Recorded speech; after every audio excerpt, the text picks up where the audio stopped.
A Branford police officer is off the job tonight after he got into a fight online with someone about gun ownership. Good evening, I'm Ann Craig. And I'm Darren Kramer. That officer's on leave now after he told someone online he couldn't wait to bang down his door and take his gun. News 8's AJ Walker live at News 8 Control tonight with more. AJ? Ann and Darren, these days you really have to think twice before you type something that could jeopardize your job, especially if you're a police officer. I spoke with a person on the receiving end of those comments, and it looks like the officer made several remarks he probably wishes he hadn't.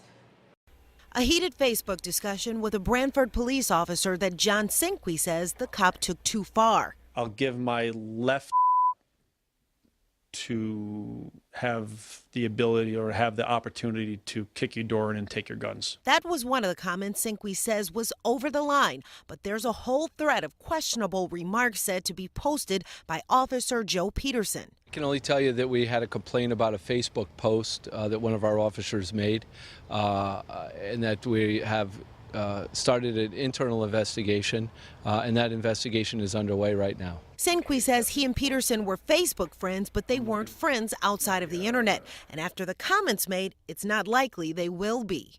I was shocked at the arrogance of the comments, I guess. Officer Peterson wasn't on duty at the time of the Facebook face-off. He's on a workers' compensation leave and has been on leave for some time. Branford police aren't saying who brought Peterson's comments to their attention, but now that the officer is under fire, Sinqui says they're doing damage control. I had contact with my local police chief in Branford today. We had a 2-hour meeting, and we had a very frank discussion. Now the subject of an internal investigation, Peterson's job security is in question. No, there's certainly a due process that has to be followed, and right now it's began with the internal investigation. But Sinqui says he doesn't want Officer Peterson's keyboard courage to cause him to lose his job. No, absolutely not. Sinqui says rather than see the officer fired, he'd like to see him undergo serious training and education about his conduct both on and off the job. Live in News 8 Control, AJ Walker, back to you.